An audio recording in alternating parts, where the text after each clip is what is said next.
Hello, everybody. My name is Joanna von Krauser, and I'm a physics teacher at Garland High School.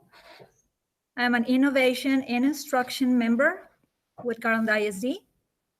I'm also a Google Certified Educator Level 1. I'm an Apple teacher. I'm really happy to have you join us for today's webinar. With me is Mr. Kevin Cooper, who teaches AP Economics at Saxe High School. He's also an innovation and instruction member. He will be answering all your questions in the chat box.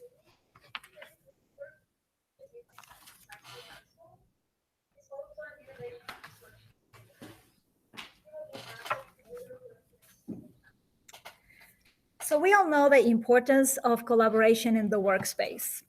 Whether you're a teacher, an engineer, or any other professional, you know that learning to work with others and provide respectful and meaningful feedback is fundamental. Today, we're going to talk about two great ways to encourage collaboration among your students. So nothing better than Google Slides and Flipgrid to generate a good environment for the students to develop collaboration skills. Those collaboration skills that they will be using in the future whenever they become part of that workforce. Google Slides is my favorite tool to get my students working in the same space. I love the communication capabilities and the fact that we can develop peer review system and make comments to each other's work, generating a workflow that benefits us as teachers. Now we don't have to wait until they finish their assignments to provide feedback.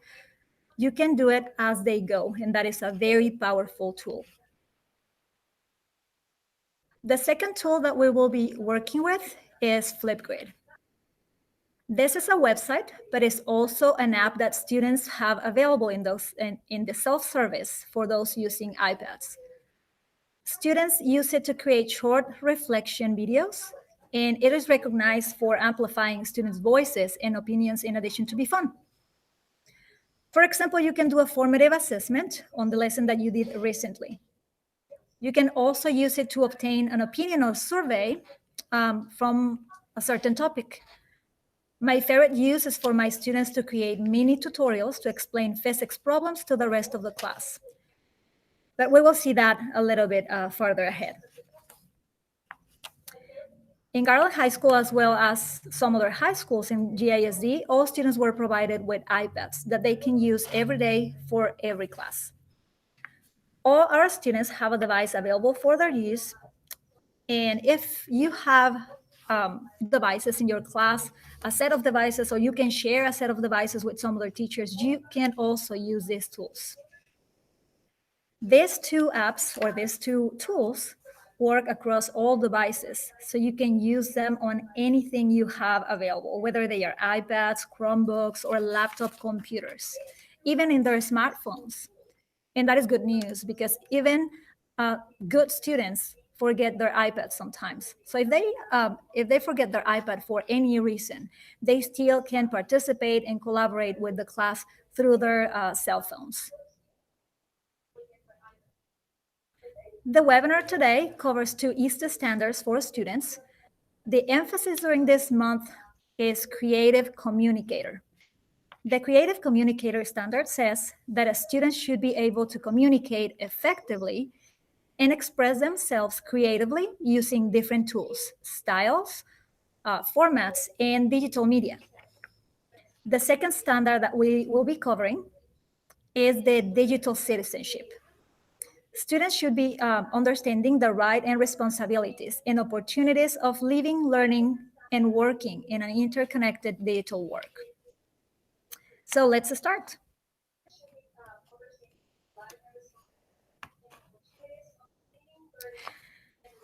For many people, Google Slides is only another presentation tool. This is our idea of Google Slides. What if I tell you that with Google Slides, you and your students are able to collaborate in the same document in real time, make comments, and give feedback to each other's work as they go? Now you can catch those mistakes and misconceptions on the fly. So this is our new idea of Google Slides, creating and real-time collaboration. making students responsible for learning and teaching them good citizenship and communication skills. This is also great for students that are absent from school because they can work from home, participating in the same document. So let me show you an example of this.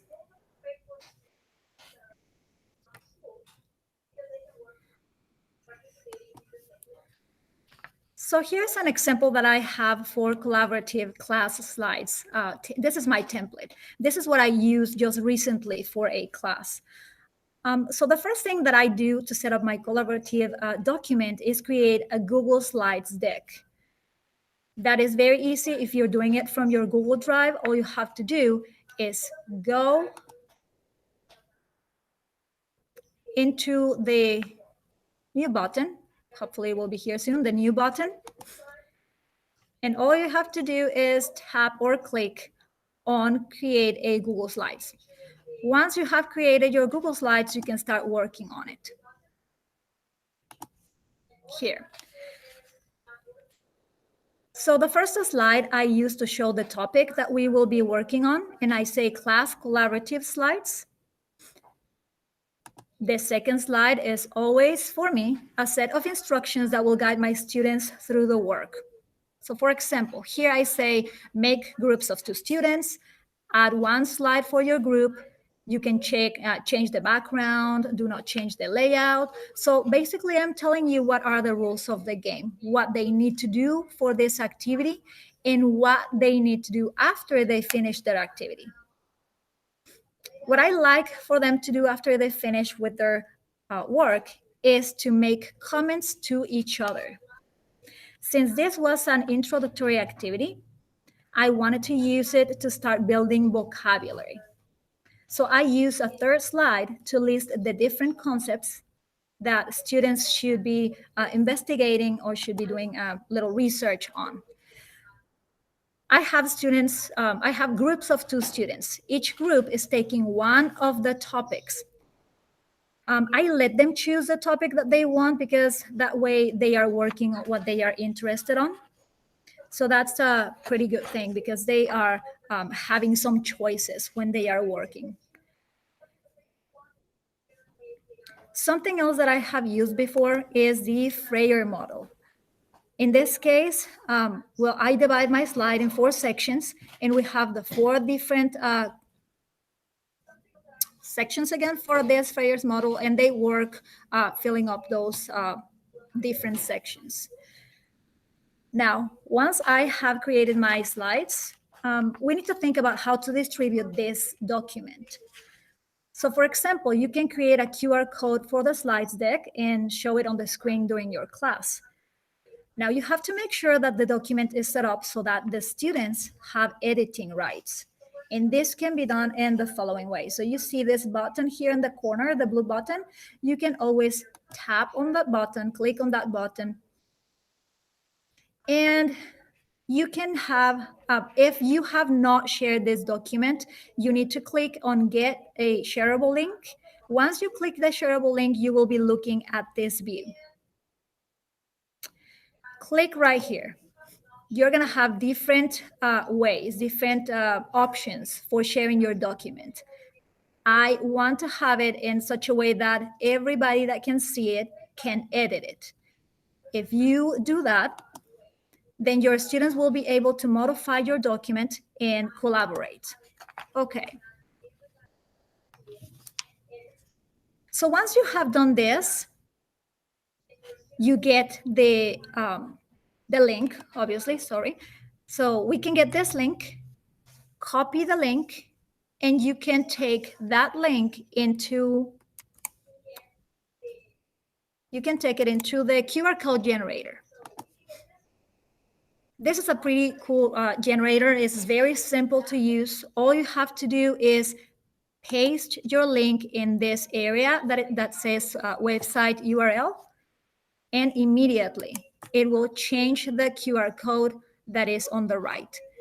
You can download the QR code and place it in one of your slides that you would show to your students. So that's one way to access to this.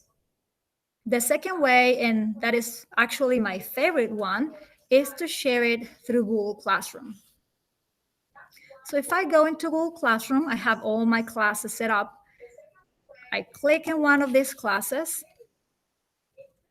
and I can add an assignment. Okay, once I create the assignment, I can say, for example, collaborative slides.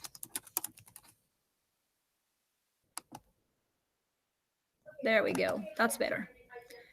Okay, you can give your extra instructions, give a due date, the topic that you are going to work on, and just attach the Google Slides that you will be working on. So in this case, it's my template. To the assignment, and before I assign, I have to make sure that all my students have edit rights. So this is another way to do it, and it's very simple. Just click the drop-down menu, click on students can edit the file, and then you will assign it. And you can assign it to 1 or 2 or 3 classes at the same time. I would not recommend to do that, because one of the things that we have to pay attention and we need to be aware is that you should be creating as many slide decks as classes you have.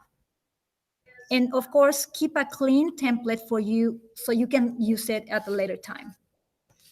Once you have this, your students can access to the document and start working on it.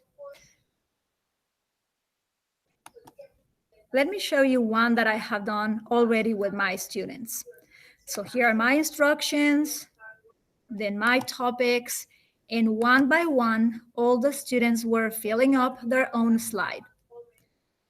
One of the main instructions after they are filling their own slides with their little research is for them to make comments. So if you notice here in the instructions on step number 5, it says that each student need to make 3 constructive comments on someone else's slide, whether it's another class, not another class, but another group. They should be making some comments. This is a really good opportunity for you to encourage some good citizenship skills. Make sure that they are doing some comments that are respectful, that are professional, that are helpful. And they also can ask questions. So that is something that I like to do with my students. If you notice, in each one of these slides, there are several comments from students that are already filling up the slides and collaborating. I love to see all their questions, and sometimes it's just amazing, but they are so good at making good comments. For example, here, my second student has a really good question. How does distance contribute to the given equation? So just really good questions that they can use to generate more conversation, to generate a good communication. And just by doing that, they are learning from each other. And you have a class that is centered in the students, is not centering you. They are working on their own, and you're monitoring. If you notice, I have a comment right here. I'm the third person, so I have comments in all the slides trying to check what the students are doing as they are doing it. I don't have to wait until they are completely done and they turn it in, and then I have time to actually grade it. I have the time and I have the chance to work as they are working, and that's a very, very powerful tool. If you want to have a template of these collaborative slides, I have a link right here that you can access. So in this link, you are going to find that collaborative class template slides. You can access, copy the link, put it in your browser. Once you are there, click File and make a copy. And you have a template for you. You don't have to start from scratch. Okay, let's move on into the second tool. So the second tool that I wanted to talk about for collaboration is Google's, not Google Slides, but Flipgrid. Yes, Flipgrid. So let's move into Flipgrid. So to do that, what you have to do is go into Flipgrid flipgrid.com. And let me repeat that because you cannot see it in my browser little space. The link is flipgrid.com. Once you go there, you can create a teacher login. So click on teacher login.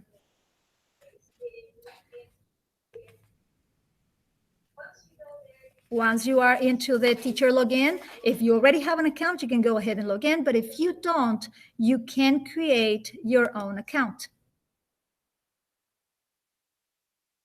Okay, so filling up this information, your name, last name, email, some detail, and you will be creating your own Flipgrid account. So I'm going to log in on my own. Okay, something important to mention. There are two versions to Flipgrid. There is the classroom version, which is a paid version. I mean, you have to pay an amount of money for using it for the full year. Now, in my case, I have this classroom because I went to an ed camp, so I got it for free. I didn't have to pay for it. But if you want to pay for it, I mean, it is really worth it. I would say it's about $5 per month, maybe a little bit more than $5 per month. So I don't think it's a lot of money for what you get out of this tool. Now, what is the difference between the free version and the paid version? Well, in the free version, you have just the option to one grid. And the grid is the content, is like the container to all your topics. If you have the paid version, then you are able to do more grids. In this case, I have two grids already set up. Okay, so if you see here on the top, and this is just a quick tour, you can play with it a little bit later and discover how wonderful is this Flipgrid little thing. If you go into the dashboard, you will see all your stats, the number of videos that you have, the new videos that you haven't seen, the number of hours of video that you have recorded by your students. If you go into the discovery, you have ideas and templates to use Flipgrid. My favorite place is connections. If you go into connections, you are able to connect to many other teachers and many other students in the country. Let's just click here in Voices for the Global Goals.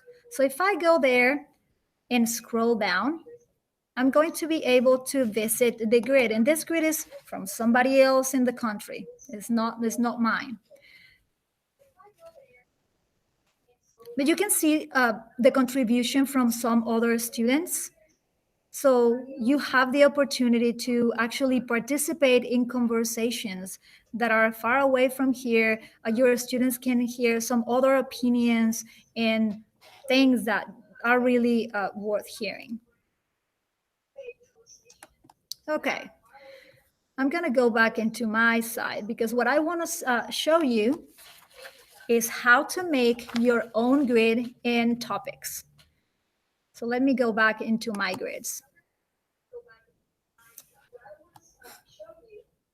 Okay, so down here you will find the create a new grid. So create a new grid is just basically following the steps. You tap or click right there and you will be putting the name of your grid. This code right here, the grid code is pretty important. That grid code is how your learners will have access to this grid. So it's very important that you keep up with this one. You will have to have a description of and purpose of your grid, something that describes what is that you have there in many different settings. So features, things, if you want to receive an email every time somebody submits an answer, you have a way to customize it, add pictures to your grid, etc., etc. So you will be creating your grid. Once you have created your grid, what you will do would be create a topic. So creating a topic is a similar procedure. You will have to tap that new topic button and start filling up the form. So topic details, you have your title, the date that you're creating your topic, have an option for the time that you want them to have available for response. Normally, I use between a minute and a half, because I mean, you have to think that later on you will have to listen to each one of those videos. So after a time, it accumulates and accumulates. So it becomes a long task once you have to review it. Anyways, once you get at the end, at the bottom, you have all your settings. You can attach resources. You can create your topic right away.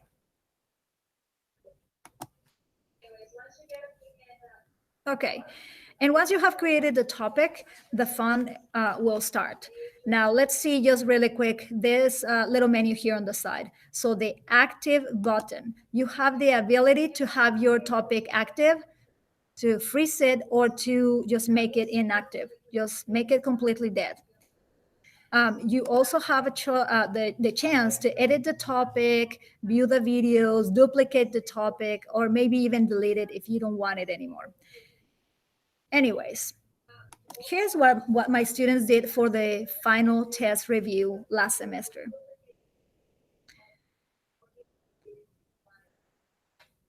So this is the teacher's view. In the teacher's view, you have a list of all the different videos that your students are submitting. But in the student's view, I think that's more fun. Click on the code and you will be able to see the student's view.